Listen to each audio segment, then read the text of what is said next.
초대교회는 어떻게 예배를 드렸고 모임을 했는지 궁금합니다. 가보지를 못하니까 알 수가 없죠. 지금의 우리가 드리는 예배의 형태나 모임의 형태는 현대의 풍에 맞게끔 잘 구조된 어떤 제도화된 그런 모임의 형태이기 때문에 처음 진짜 이 사도 바울이 고린도 교회에 세워서 고린도 교회가 어떻게 모임을 했는지는 상상력을 발휘하지 않고는 알기가 어렵습니다. 물론 기타 다른 어떤 문헌들을 조사해보고 또 연구해서 그것에 대해서 학자들이 말을 해주곤 합니다만은 그냥 어떤 의미에서 성경을 보면 어떻게 그들이 모여서 예배 드렸는지에 대해서는 몇몇 그런 성경 구절들의 제한된 정보만을 가지고 있을 뿐입니다. 오늘 또 고린도 교회가 공적 모임을 갖거나 공적 예배를 드렸을 때 벌어지는 여러 가지 무질서한 일들에 대해서 사도 바울이 답변을 주고 있고 교훈을 주고 있습니다. 그러면 우리가 지금 읽은 이 본문 말씀을 이렇게 보면은 일단 고린도 교회에서는 방언으로 기도하는 일들이 많았다라는 걸 추측해 볼 수가 있고 상상해 볼 수가 있습니다. 그리고 방언으로 기도하는 사람들로 인한 문제점들이 좀 대두가 되고 있다. 요즘 교회에서도 방언 기도를 어떤 데서는 못하게 하는 교회도 있다고 하는데 아마 그런 건 이제 담임 목회자의 나름대로 취향이기도 하고 또 그 교회의 스타일이기도 하겠습니다만은 성경에서 방언을 금하고 있지는 않은 것이 분명합니다. 방언을 말하는 것은 할 수 있습니다. 근데 오늘 말씀에서는 좀 잘 이해를 하셔야 됩니다. 초대교회는 이렇게 100여 명, 또 수천 명 이렇게 모인 것도 있지만 지금 이 고린도 교회에서 이 교회에게 지금 권면하는 이 말씀은 모일 때 찬송시도 있고 가르치는 말씀도 있고 계시도 있고 방언도 있고 통역도 있고 예언도 있고 이런 것들이 활용되어지는 모임은 비교적 작은 소그룹 단위의 모임에서라고 우리가 좀 이해를 하는 것이 바람직할 것 같습니다. 다 맞는 말은 아니에요. 하지만 곰곰이 느껴보면 그런 느낌이 듭니다. 아주 몇백 명 모여갖고는 이렇게 할 수가 없기 때문에. 그렇게 할 수가 없습니다. 그런데 우리에게 제일 가까운 것은 목장 모임의 소그룹 모임이 제일 이렇게 비슷한 모임이라고 할 수 있어요. 이렇게 모였을 때 노래, 찬송도 부르고 또 누군가 설교, 교훈이 담긴 성령의 감동을 받아 깨달은 말씀을 전하기도 하고 또 나름대로 그 모임 속에서 특별히 계시라고 하는 건 성령의 감동을 따라서 뭔가 깨달아지거나 느껴지는 그런 것들을 말하는 겁니다. 그것들을 나누고 하는 일들, 이런 일들을 하는 거예요. 그런데 여러분이 성령 충만한 사람들, 그리고 방언으로 기도하는 사람들을 아마 경험을 해봤을 겁니다. 우리 교회에서 통성으로 기도합시다 하면 방언으로 기도하시는 분들이 있습니다. 이런 걸 못하게 하는 말이 절대로 아닙니다. 방언으로 기도하는 것은 앞에서도 사도 바울이 공들여서 설명을 하고 있어요. 방언과 예언에 대해서 비교해 가면서 방언은 내 영이 기도하는 거다라고 얘기하고 방언이라는 단어를 성경에서 이 헬라어로 찾아보면 혓바닥을 나타내는 뜻입니다. 글로사라고 하는데 혓바닥을 말하는 거예요. 혀. 그러면은 바울이 영어로도 기도하고 이 방언으로 이 혀로 기도하는 것을 방언이라고 번역을 했단 말입니다. 그리고 이제 사도행전 2장 4절에서는 다른 혀라고 해서 이 혀를 가지고 은유적으로 많이 쓰는데 언어를 얘기하기도 하고 민족을 얘기하기도 해요. 언어군이 다른 민족들을. 그런 의미로 쓰여지거든요. 근데 혀로 말하는 것을 지금 이 고린도서 14장에서는 마음으로 얘기하는 거하고 혀로 얘기하는 걸 구분해서 말하고 있어요. 마음으로 얘기한다는 건 내가 무슨 말을 해야 되겠다고 하고 내 말을 하는 것을 마음으로 얘기하는 것이라고 얘기하고 있고요. 곧 방언으로 말하는 것은 내 의도하고는 아무 상관이 없어요. 혀가 말을 해요. 혀가. 무슨 느낌인지 아시겠죠? 혀가 하나님의 영에 사로잡혀서 혀가 말을 그냥 하는 거예요. 그리고 대부분 알아들을 수 없는 말들이다 라고 그렇게 얘기를 하는 겁니다. 그래서 이 기도는 우리의 깊숙이 하나님과 교통하고 있는 우리의 내면을 영이라고 하는데 하나님과 나와 영적인 소통을 하는 내 마음의 영역을 영이라고 하는 거예요. 그 영이 기도를 하나님께 말하는 것이다 라고 의미를 부여해요. 그게 사도 바울이 방언에 대한 설명이고 해석입니다. 그래서 내가 무슨 말을 하는지 나도 몰라요. 내 영혼, 어떻게 보면 그 프로이드가 말한 것처럼 우리 잠재 의식 속에 있는 나. 의식이 할 수 없는, 의식이 되지 않는 영역 속의 이야기들을 하나님 앞에 알아들을 수 없는 말로 표현을 하고 있는 거예요. 그런 것으로 방언을 이해할 수 있고 해석해 볼 수가 있습니다. 그렇기 때문에 자기한테 유익하다. 그래서 방언은 자기한테 이롭다.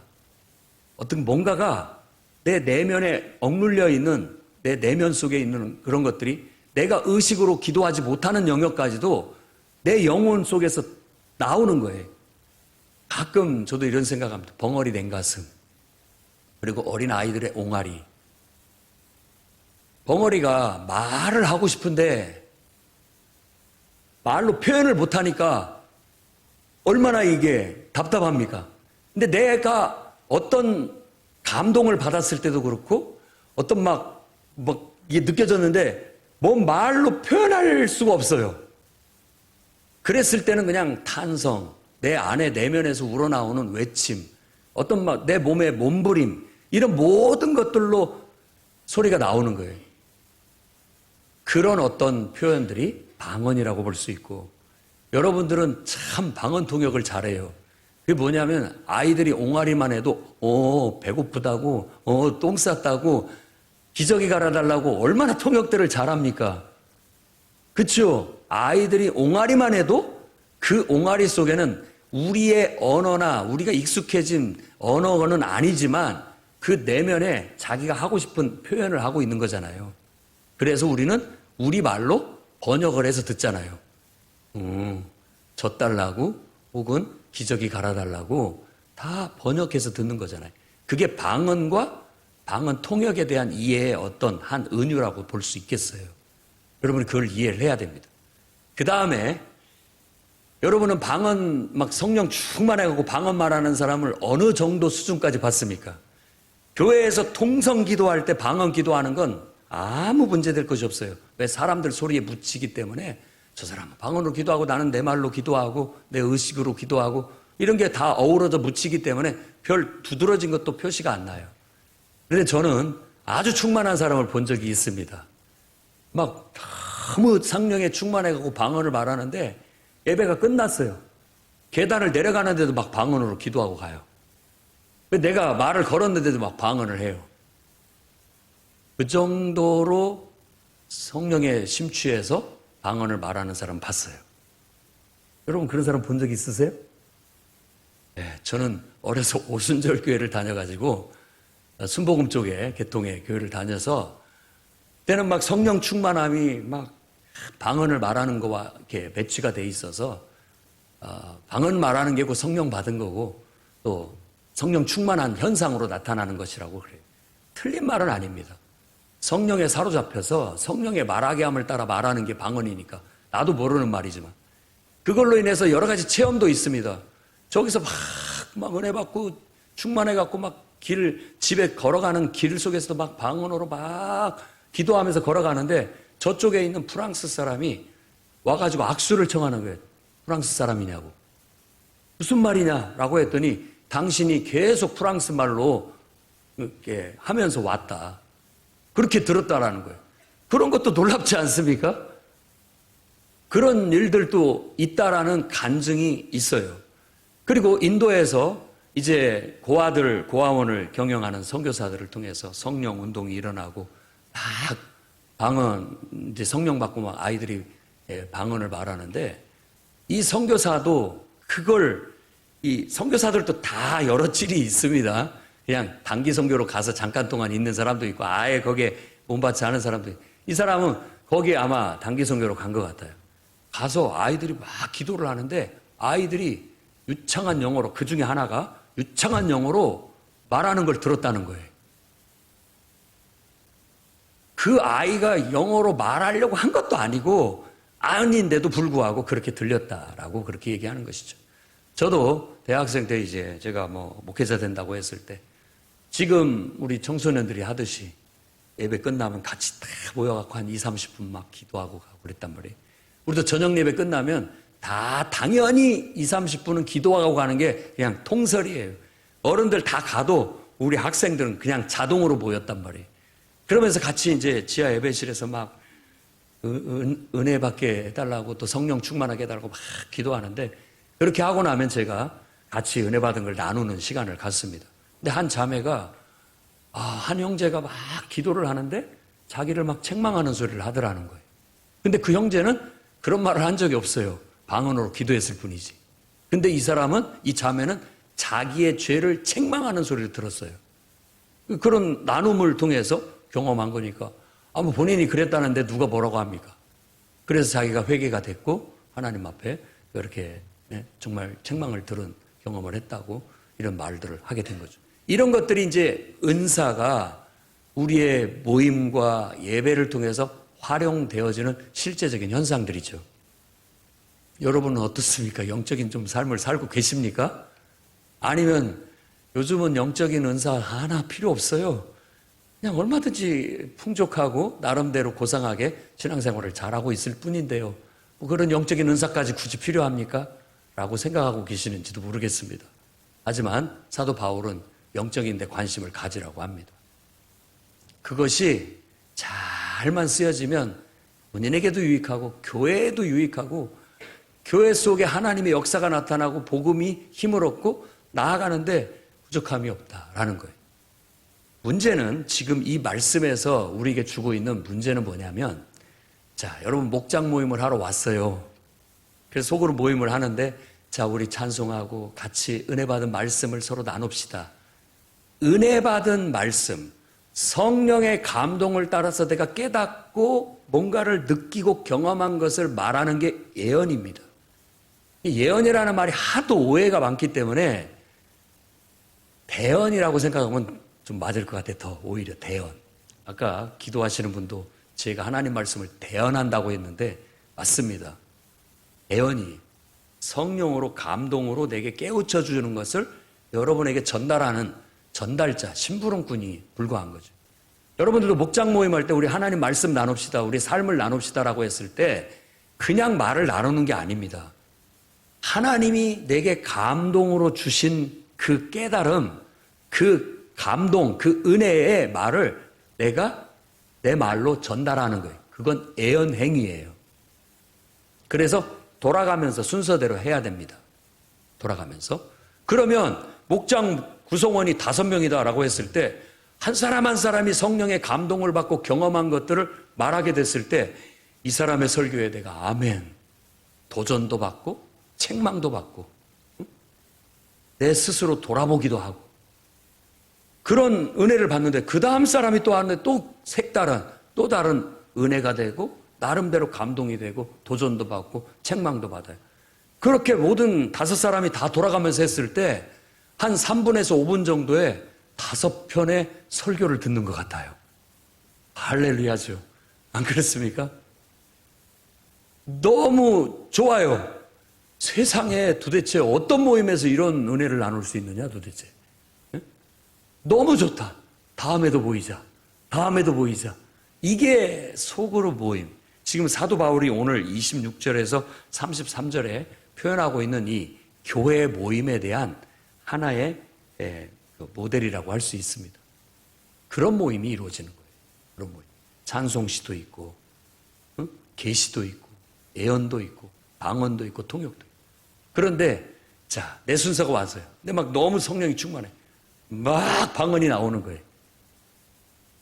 아까 얘기했죠. 제가 걸어가면서도 방언으로 기도하고 있고 예배 끝나고 계단 내려가는데 방언으로 내가 말을 시키는데도 방언을 계속 하고 있단 말이에요. 그런 사람들이 고린도 교회에 있었어요. 그게 꼭 좋은 그냥 순수한 의미도 있습니다만은 어떤 의미에서는 나 은사 받았다. 나 은혜 받은 사람이다. 어떤 의미에서 좀 과시하려는 그런 모습들도 있었다라는 거예요.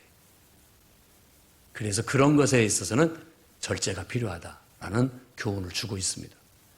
막 성령의 감동이 있어서 막 방언을 내 말을 하고 싶은데도 불구하고 너무 강력한 임재 속에서 내 말이 안 나오고 방언이 막 나오는 거예요.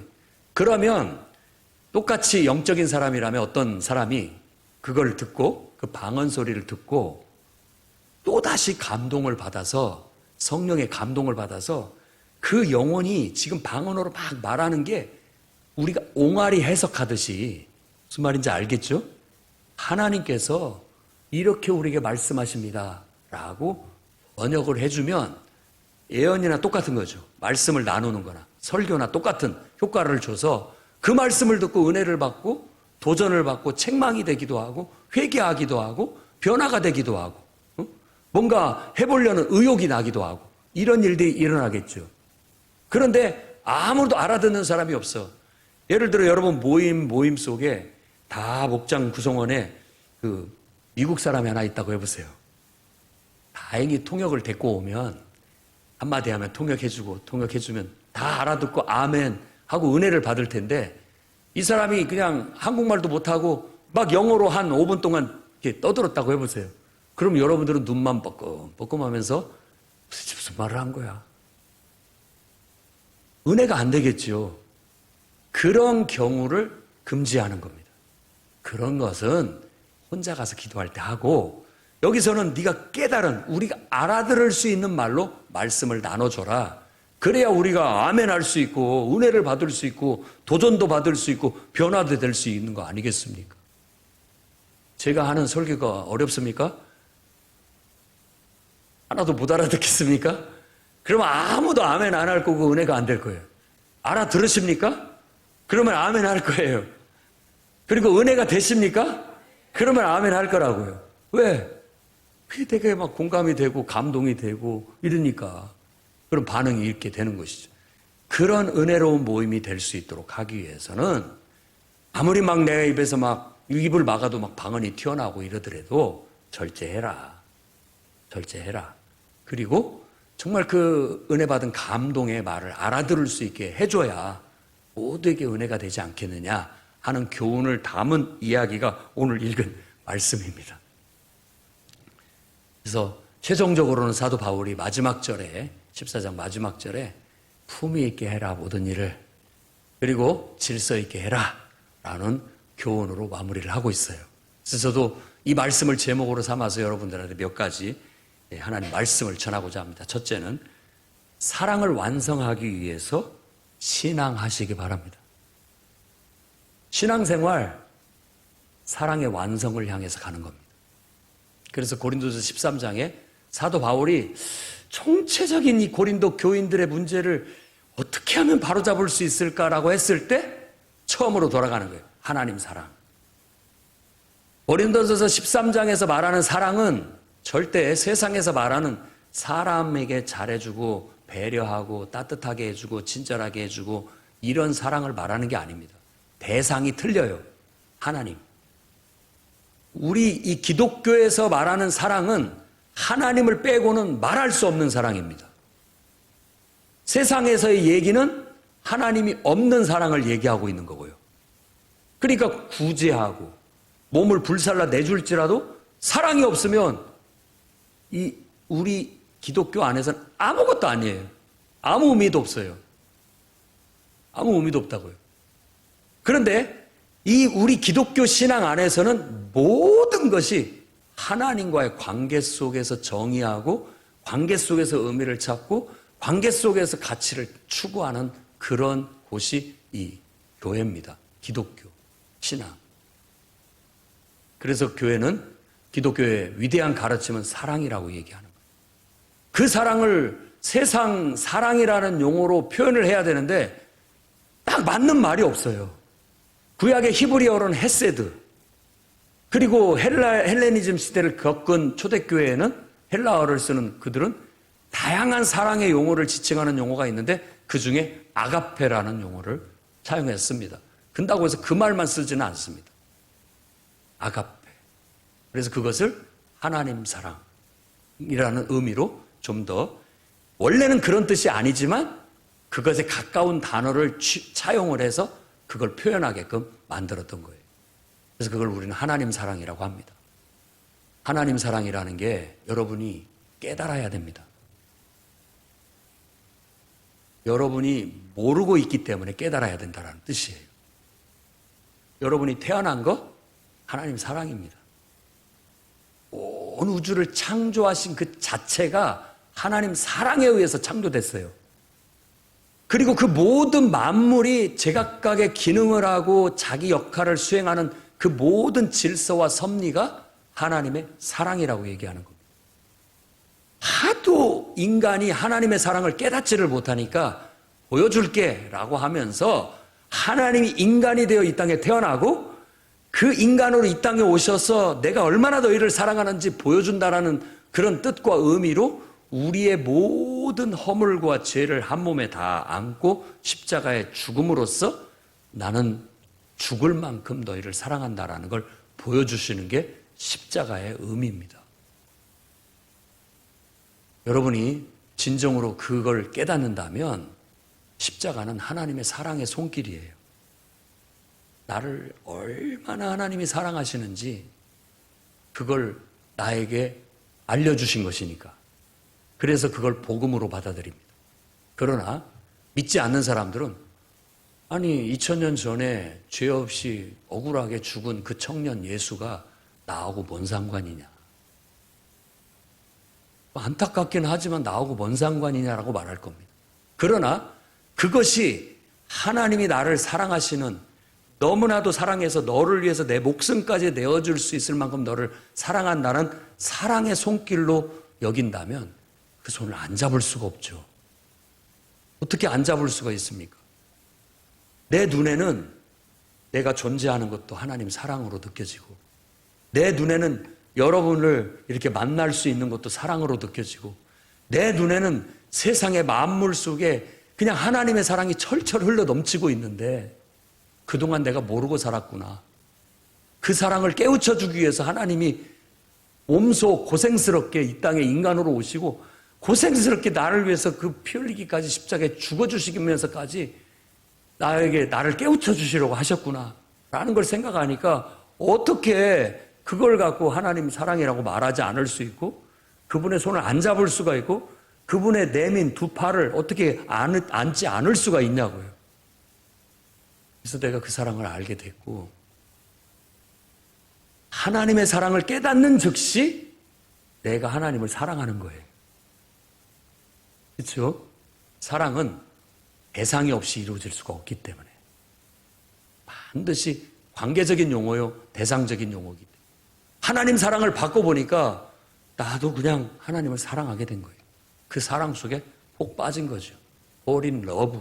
그냥 폭 빠져버렸어요. 그래서 모든 걸 보면 다 하나님 사랑으로 느껴지고 하나님 사랑이 모든 것 속에 흘러 넘치고 있다는 걸 경험하게 되는 것이죠. 그런 사람을 보고 야, 저 사람이 정말 하나님을 사랑하는구나. 얼굴을 봐도 알아요. 그냥 태도를 봐도 알아요. 그냥 모든 모습 속에 하나님의 사랑을 깨닫고 있고 하나님에 대한 사랑의 고백이 담겨져 있는 거예요. 그렇게 신앙생활 해라. 너의 기도가 예배가 봉사와 헌신과 희생이 그 사랑의 표현으로 되어지게 해라. 그게 사도 바울이 고린도 교회에 준 해답입니다. 한번 여러분들도 돌아보십시오. 나는 그 사랑으로 지금 예배하고 있는가? 그 사랑으로 봉사하고 있고 섬기고 있고 헌신하고 있고 희생하고 있는가? 만일 그 사랑이 언젠가는 있었는데 이게 다 수면 하나로 내려가 버리고 내가 뭔가를 하는 것 같고 내가 뭔가 희생하는 것 같고 내가 뭔가 봉사를 하고 있다라고 한다면 지금 여러분들은 에베소 교회, 아시아에 있는 7교회에 편지를 써서 에베소 교회에 책망하는 그 책망을 받으셔야 됩니다. 너희가 처음 사랑을 잃어버렸다. 어디서 잃어버렸는지 빨리 그거 되찾아라. 옛날에는 하나님의 사랑에 대한 고백이고 그 하나님에 대한 사랑의 표현으로 봉사하고 헌신하고 섬겼는데 내 봉사와 섬김과 헌신은 하나도 별로 안 느껴지고 다 하나님에 대한 사랑에 대한 표현으로만 느껴졌단 말이에요. 근데 어느 순간 그 하나님에 대한 사랑의 표현이나 고백은 이렇게 사라져버리고 약화돼버리고 이제는 일이 돼버린 거예요. 다 똑같이 봉사하고 섬기고 헌신하고 있는데 이제는 이게 일이 되니까 왜 나만 해야 돼? 다른 사람은 도대체 뭐 하고 있는 거야? 힘들어 죽겠는데 왜 안 도와주는 거야? 이런 마음들이 슬금슬금 일어나게 되고 이렇게 되는 겁니다. 사랑에 푹 빠지면요, 그 먼 거리를 달려와서 연인을 만나는데 피곤치 않은 거예요. 제가 알고 있는 이야기 속에는 그리스에서 1회 올림픽이 다시 현대에 들어서 일어났을 때 그 올림픽 마라톤에서 우승한 사람이 그리스인인 청년인데 그 청년이 군대로 징집이 됐어요. 그러니까 집에서 멀리 떨어진 곳에 부대에 근무를 하는 거예요. 우리나라 같지는 않은 것 같아요. 부대 근무가 딱 끝나자마자 밤 되면은 달려와요. 뛰어서. 차가 있습니까? 자전거가 있습니까? 아무것도 없는데 뛰어서 와요. 그래서 밤새 연인과 같이 시간을 지내다가 또 늦은 새벽에 그냥 새벽에 다시 부대로 복귀하기 위해서 달려가는 거예요. 그 일을 거의 매일 같이 하는데 그 청년 보고 미쳤냐, 피곤하지 않냐, 아무 말도 들리지 않아요. 왜? 사랑하니까. 힘든지도 모르고 고된 줄도 모르고 그렇게 하는 거예요. 결국 그런 삶이 군생활 내내 이어지고 올림픽이 열리고 마라톤 주자를 찾는데 그 사람이 발탁이 되고 결국 1등인 거예요. 사랑은 그런 겁니다. 여러분의 삶이 그 사랑이 지배하게 하십시오. 여러분의 교회 생활이 그 사랑이 지배하게 해주십시오. 그래야 여러분 행복합니다. 그래야 힘이 안 듭니다. 개고생을 해도 힘이 안 들어요. 행복해요. 행복한 고생, 행복한 힘듦, 기꺼이 할 수 있는 희생과 헌신이 나오는 거예요. 그게 가장 완전한 사랑의 완성이에요. 그 완성을 향해서 달려가는 겁니다. 그래서 이 추구하고 14장 1절에 사랑을 추구해라 라고 하는 그 추구하라는 것은 사랑을 얻기 위해서 진지하게 달려가라, 노력하라 이런 뜻입니다. 사도 바울이 달리기에 비해서 우리의 신앙에 어떤 비유를 했다고 한다면 사랑의 완성은 우리가 달려가서 골이 나는 골인 지점이에요. 목표 지점이라고요. 그걸 향해서 달려가는 거예요. 힘써서. 이기기를 다투는 자마다 다 1등하기 위해서 그걸 향해서 달려가듯이 여러분들도 하나님의 사랑의 완성, 하나님의 사랑을 깨닫고 그 사랑으로 나도 하나님을 사랑하는데 그 사랑이 마치 그 하나님의 큰 사랑 속에 사람도 들어오고 일도 들어와서 다 하나님에 대한 사랑으로 하는 거. 그래서 여러분 옆에 앉아있는 사람이 하나님으로 알고 대하십시오. 적어도 그 속에 하나님이 계시고 그 영혼을 사랑하시고 그 영혼을 통해서 일하고 계시고 그 영혼을 통해서 때때로 말도 하신다는 것. 그게 인간에 대한 최고의 존중입니다. 존중.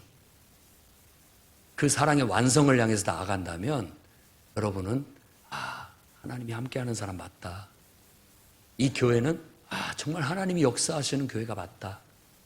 여러분들도 그 속에 한 구성원이 돼서 하나님 앞에 쓰임받는 그야말로 사랑의 완성을 향해서 달려나가는 사랑의 완성을 목표로 신앙하는 신앙인들이 되게 되는 겁니다.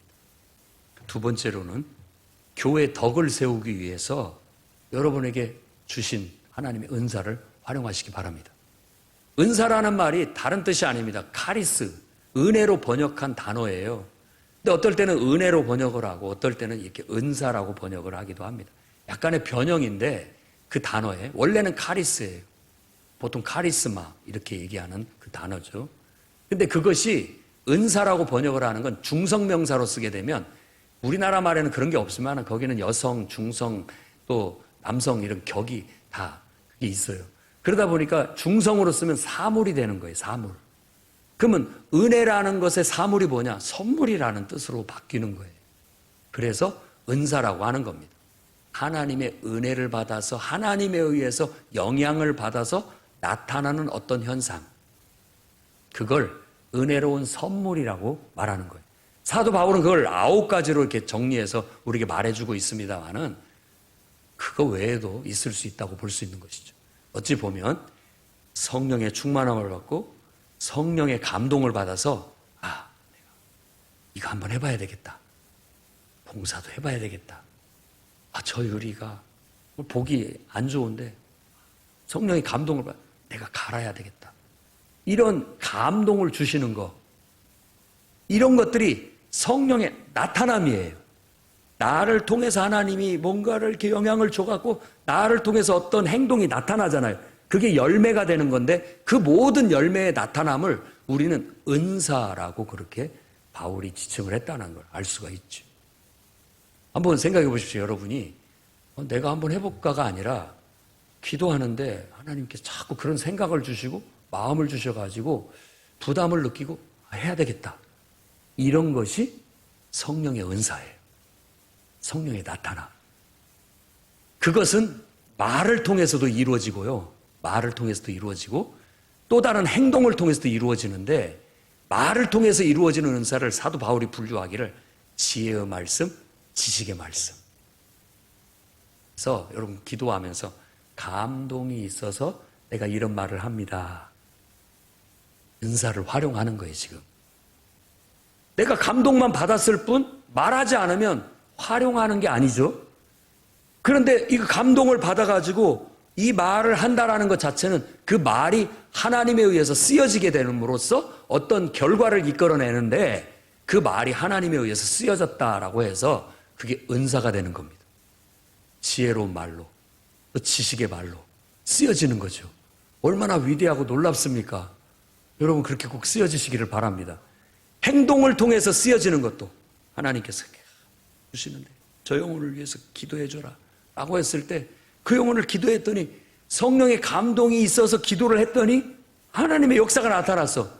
내가 능력이 있는 게 아니라 하나님이 나에게 감동을 주셔서 나를 통해서 쓰신 거잖아요. 그걸 은사라고 하는 겁니다.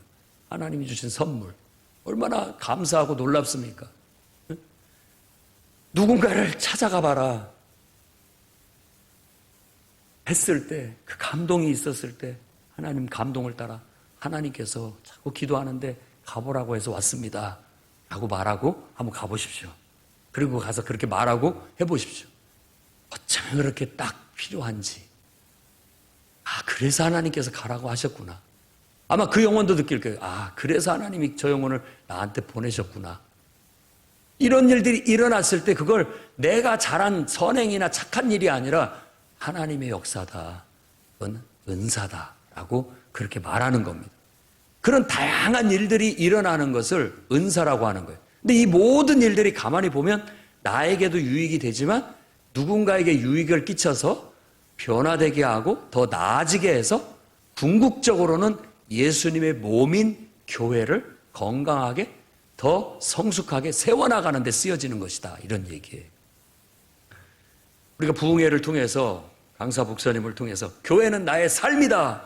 교회는 나의 운명이다. 교회는 나의 신앙이다. 라고 했는데 교회가 신앙까지 조금 약간 의심이 들 수 있습니다. 그런데 그 뒤에 말을 들으면 고개가 끄덕여집니다. 왜?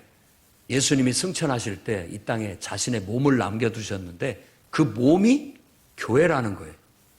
그러면 예수님의 몸이 예수님 아닙니까? 그렇죠.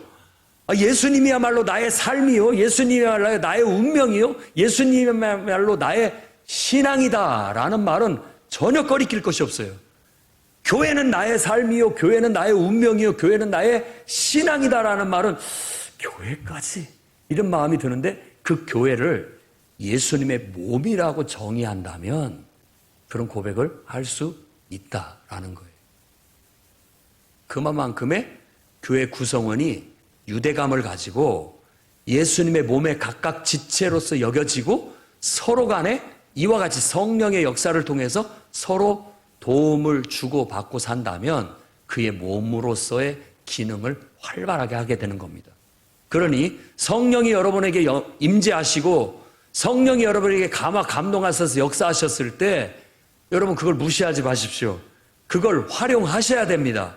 그래야 나에게도 유익할 뿐만 아니라 몸의 지체들에게도 유익을 줘서 서로가 함께 수준이 높아지는 거예요. 책망 받을 건 책망 받게 되고, 고칠 건 고쳐지게 되고, 변화될 건 변화되게 되고, 더 나아질 것은 더 나아지게 돼서 성장을 해가야죠. 언제까지 아이들의 그 어린아이 수준에 머물러 있을 수만은 없지 않습니까? 아무리 눈높이 교육을 하지만 눈을 높이라는 말은 시작을 거기서부터 해라는 뜻이지 거기에 머물러 있어라는 뜻은 아닙니다. 여러분을 다 이해합니다. 그냥 그 정도의 신앙의 수준과 기도 생활과 영적인 습관들을 가지고 있으니까 그 정도는 일단 인정하고 들어가지만, 하지만 그 상태가 좋다라는 뜻은 아닙니다. 교제를 통해서, 서로 교류를 통해서, 서로 도전을 주고받음을 통해서 조금씩 올라가야죠. 자라나가야죠. 그래서 더 건강하고 더 완성된 몸을 이뤄 나가야죠. 그러라고 성령은 지금도 끊임없이 역사하고 있는 거예요. 그런데 여러분들이 그 지체가 모여서 그 서로 간에 이렇게 연락하면서 서로 영향을 주고받을 수 있는 예배 모임이라든지 공적 모임이라든지 소그룹 모임이라든지 그거에 내가 참여하지 않는다면 그런 기회가 없겠지요. 공적 예배 참석해서 이런 말씀을 듣고 도전을 받고 책망을 받고 또 권면을 받아서 이렇게 해야 되겠다 하면서 조금 더 올라가고, 또 속으로 모임에서 나눠보니까 나는 이거 뭐 신앙생활 하는 것도 아니네. 저 사람에게 막 하나님이 역사하고 있고 막 하나님이 일하고 계시는데 나는 뭐냐. 나는 꼭 죽어 있는 것 같고 잠자는 것 같네. 나도 분발해야 되겠다. 이런 도전도 받고 깨달아지게 된다면 더 이렇게 한 단계 업그레이드 돼서 조금씩 성장해서 일정한 수준에 올라가게 되면 교회에 놀라운 하나님의 역사가 일어나게 되고 하나님이 쓰시기에 합당한 그런 건강한 교회를 이루게 된다라는 겁니다. 그러니 여러분, 교회의 덕을 세우기 위해서 여러분들에게 성령으로 여러분 감동해서 주신 은사들을 묵히지 말고 활용하십시오. 그래서 좀 교회에 유익을 주시고 지체들에게 유익을 주시고 은혜를 나눠주시기를 주의 이름으로 축원합니다. 세 번째는 아무리 좋아도 모든 것을 품위 있게 하시고 질서 있게 하십시오. 양극단을 피하십시오. 항상 양극단. 품위 있게라는 말의 뜻은 적절하다라는 단어를 썼습니다. 적절하게 해라. 그리고 또 다른 번역에는 그 똑같은 단어를 예의 바르게라고도 번역을 하기도 합니다. 그러니까 너무 내가 막 은혜 받았고 내가 막 고무되었다고 해도 막 그걸 막 밀어붙여가지고 너무 무례하게 사람들한테 그걸 요구하거나 이렇게 분위기를 끌고 가는 것도 자제해야 됩니다. 사람들을 대상에 따라서 받아들일 수 있을 만큼 우리 마음 같아서는 그냥 입을 벌려서라도 집어 넣어주고 싶죠.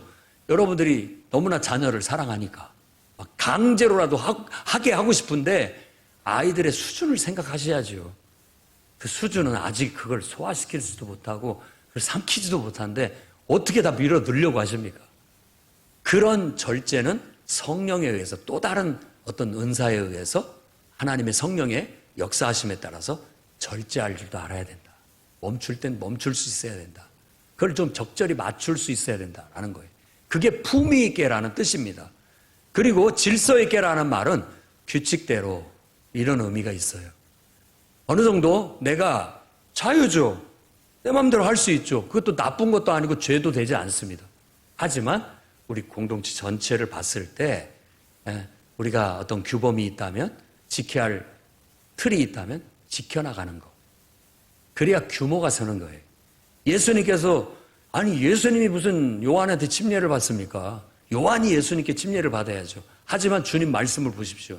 이름으로써 우리가 하나님의 의를 이루는 것이다. 줘라. 그건 모든 사람들에게 모범을 보이는 거고 또 그런 어떤 규범이나 관례, 규칙들을 지킴으로써 전반적인 질서를 유지한다라는 그런 의미가 있는 것이에요. 그러니까 여러분 정말 하나님 앞에 쓰임받기를 저도 원하고 여러분들이 은사들이 많아서 제각각이 그 은사들을 발휘해서 교회에 도움이 되고 유익이 돼서 교회가 성장해 나가기를 원합니다. 하지만 항상 품위 있게 적절히 해주시고 또 규범 안에서 벗어나지 않게끔 양극단을 피하고 서로 지체를 배려하면서 한마음이 돼서 해나가려고 힘써 주십시오. 그러면 하나님이 아주 기뻐하실 거고 여러분을 귀하게 쓰실 거고 이 교회에 하나님이 놀랍게 역사하셔서 정말 크고 놀라운 역사를 이루어 나가게 될 줄로 믿습니다. 품위 있게 질서 있게 정말 수준 높은 교회를 한번 이루어 봅시다. 기도하겠습니다. 거룩하신 주님,